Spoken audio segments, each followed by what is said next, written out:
പരിശുദ്ധ പരമ ദിവ്യകാരുണ്യത്തിന് എന്നേരവും ആരാധനയും സ്തുതിയും പുകഴ്ചയും ഉണ്ടായിരിക്കട്ടെ. പരിശുദ്ധ പരമ ദിവ്യകാരുണ്യത്തിന് എന്നേരവും ആരാധനയും സ്തുതിയും പുകഴ്ചയും ഉണ്ടായിരിക്കട്ടെ. പരിശുദ്ധ പരമ ദിവ്യകാരുണ്യത്തിന് എന്നേരവും ആരാധനയും സ്തുതിയും പുകഴ്ചയും ഉണ്ടായിരിക്കട്ടെ. ഒക്ടോബർ 5 വിശുദ്ധ ഫൗസ്റ്റീൻ അമ്മയുടെ തിരുനാളാണ്. ഈ ഞായറാഴ്ച സുവിശേഷം നമുക്ക് തരുന്ന ഓർമ്മപ്പെടുത്തൽ ഇതുപോലെ തന്നെ നിങ്ങളും കൽപ്പിക്കപ്പെട്ടവയെല്ലാം ചെയ്തതിന് ശേഷം ഞങ്ങൾ പ്രയോജനമില്ലാത്ത ദാസന്മാരാണ്, കടമ നിർവഹിച്ചതേയുള്ളൂ എന്ന് പറയുവിൻ. ഇനി കർത്താവിൻ്റെ കരുണയ്ക്ക് വേണ്ടി ഈ ലോകത്തെ സമർപ്പിച്ച് നിരന്തരം പ്രാർത്ഥിച്ചിരുന്ന, അവിടുത്തെ കരുണയെക്കുറിച്ച് ഈ ലോകം മുഴുവൻ പ്രഘോഷിക്കാനായി ദൃഢനിശ്ചയം ചെയ്തിരുന്ന ഒരു വിശുദ്ധയുടെ തിരുനാളിൽ ഞങ്ങൾ വെറുതെ ദാസന്മാരാണ്, അവിടുത്തെ കരുണ കൊണ്ട് മാത്രം ജീവിക്കുന്നവരാണെന്ന് തിരിച്ചറിവ് ലഭിക്കുന്നതിനേക്കാൾ വലിയ അനുഗ്രഹം വേറെന്താ ഉള്ളേ?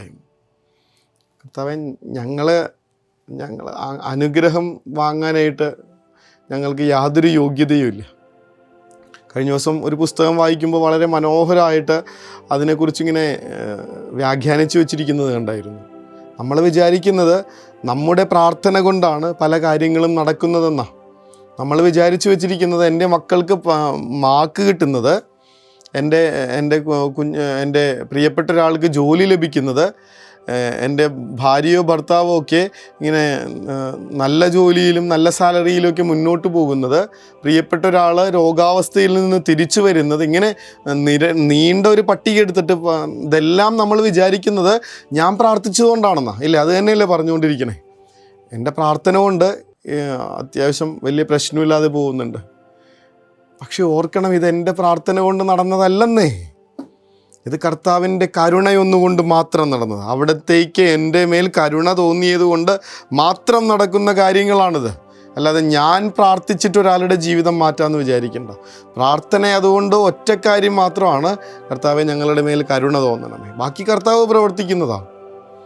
ചില മനുഷ്യർ പറയണ കേട്ടിട്ടില്ലേ, ഞങ്ങൾ നിരന്തരം പ്രാർത്ഥിച്ചിട്ട് കിട്ടിയില്ല.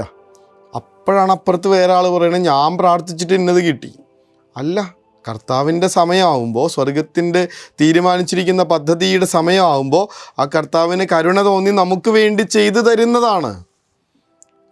കിട്ടാതിരിക്കുന്ന സമയം ഓർത്താൽ മതി, ആ സമയമായിട്ടില്ല. കർത്താവിൻ്റെ തൻ്റെ പദ്ധതിക്കനുസരിച്ച് പ്രവർത്തിക്കാനായിട്ടുള്ള സമയമായിട്ടില്ല. അതുകൊണ്ട് ഈ കരുണയുടെ ഈ സുവിശേഷം ലോകം മുഴുവൻ അറിയിച്ച ഈ വിശുദ്ധയുടെ തിരുനാൾ ദിനത്തിൽ നമുക്ക് പ്രാർത്ഥിക്കേണ്ടത്, കർത്താവെ അങ്ങയുടെ കരുണയിലേക്ക് ഞങ്ങളെ ചേർത്ത് വെച്ച് ജീവിക്കാൻ വേണ്ട കൃപ തരണമേ എന്ന്. ഓരോ പ്രാർത്ഥനയും, എല്ലാ പ്രാർത്ഥനയ്ക്കും ശേഷം ഒന്ന് കൂട്ടിച്ചേർക്കണം, കർത്താവെ കരുണ തോന്നണേ എന്ന്. ഞാൻ ഇന്ന കാര്യങ്ങൾ ഞാൻ പ്രാർത്ഥിക്കുന്നുണ്ട്. നമുക്ക് മധ്യസ്ഥ പ്രാർത്ഥനയൊക്കെ നടത്താം, നല്ലതാണ്, അതൊന്നും വേണ്ടെന്ന് പറയുന്നില്ല.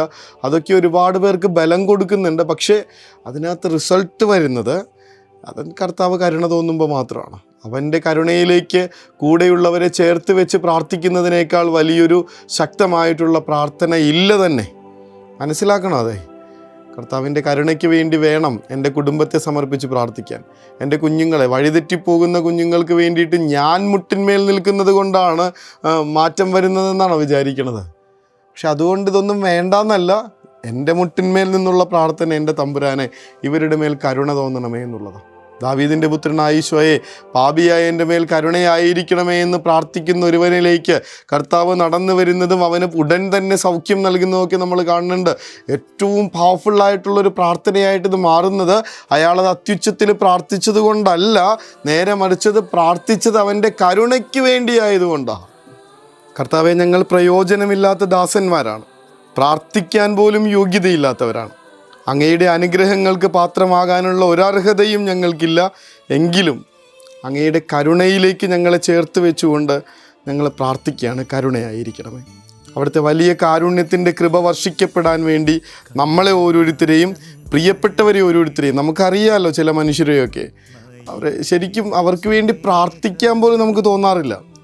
എന്നിട്ടും നമ്മൾ കർത്താവിൻ്റെ കരുണയിലേക്കൊന്നവരെ ചേർത്ത് വെച്ചുകൊണ്ട് അത്രയ്ക്കും തെറ്റിപ്പോവുകയും അത്രയ്ക്കും വിഷമിപ്പിക്കുകയും അത്രയ്ക്കും ഇങ്ങനെ തോന്നിവാസം പോലെ എന്നൊക്കെ പറയില്ല, അതുപോലെ നടക്കുകയും ചെയ്യുന്ന എല്ലാവരെയും ഒന്ന് കർത്താവിൻ്റെ കരുണയിലേക്ക് ചേർത്ത് വെച്ചുകൊണ്ട് ഈ രാത്രിയിൽ നമുക്ക് പ്രാർത്ഥിക്കാം. തിരിച്ചെടുത്താലോ കർത്താവ്, അവിടത്തേക്ക് അവരോട് കരുണ തോന്നിയാലോ, എല്ലാവരെയും സമർപ്പിച്ചുകൊണ്ട് തമ്പുരാനെ കരുണ തോന്നണമേ എന്നുള്ള വലിയ നിലവിളിയോടുകൂടെ മുട്ടിന്മേൽ നിൽക്കാം.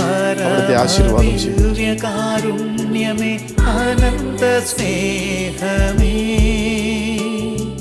പരിശുദ്ധ പരമദിവ്യകാരുണ്യമേ അനന്ത സ്നേഹമേ.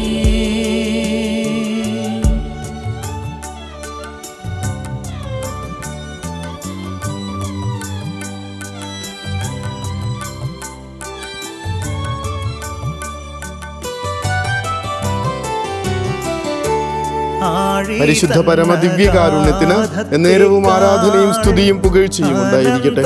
പരിശുദ്ധ പരമദിവ്യകാരുണ്യത്തിന് എന്നേരവും ആരാധനയും സ്തുതിയും പുകഴ്ചയും ഉണ്ടായിരിക്കട്ടെ. പരിശുദ്ധ പരമദിവ്യകാരുണ്യത്തിന് എന്നേരവും ആരാധനയും സ്തുതിയും പുകഴ്ചയും ഉണ്ടായിരിക്കട്ടെ. കരുണ തോന്നണേ എന്നിൽ, അലിവു തോന്നണേ, പാപിയാണു ഞാൻ നാഥ, പാപിയാണു ഞാൻ. സുഹൃദജപം കണക്കെ ഇങ്ങനൊരു പാട്ട് ഇങ്ങനെ ഉള്ളിൽ കൊണ്ടു നടക്കാൻ പറ്റുന്നൊരു പാട്ടാണ്. ഒരു തവണ പാടുന്നവൻ 2 തവണ പ്രാർത്ഥിക്കുന്നു എന്ന് വിശുദ്ധ ജസ്റ്റിനൊക്കെ പറയുന്നുണ്ടെങ്കിൽ, സുഹൃദജപങ്ങൾ നമ്മുടെ ജീവിതത്തിന് ഇങ്ങനെ വല്ലാതെ ശക്തി തരുന്നുണ്ടെങ്കിൽ, ഇങ്ങനെ പാട്ട് സുഹൃദജപം കണക്കൊരു പാട്ട് കൊണ്ട് നടന്നാലോ. പാപിയാണ് ഞാൻ കർത്താവേ എന്ന് ഏറ്റുപറയുന്ന, അവിടുത്തെ കരുണയ്ക്ക് വേണ്ടി അപേക്ഷിക്കുന്ന ഈ ഇരടികൾ ഉള്ളിൽ സൂക്ഷിച്ചുകൊണ്ട് നമുക്ക് ഉറക്കത്തിലേക്ക് പോകാം. സ്വർഗ്ഗം അനുഗ്രഹിക്കട്ടെ. കരുണതൻ കയർ പിടിച്ച് നയിച്ചിടും സ്നേഹമേ, ദിവ്യകാരുണ്യ സ്നേഹമേ, പരിശുദ്ധ സ്നേഹമേ.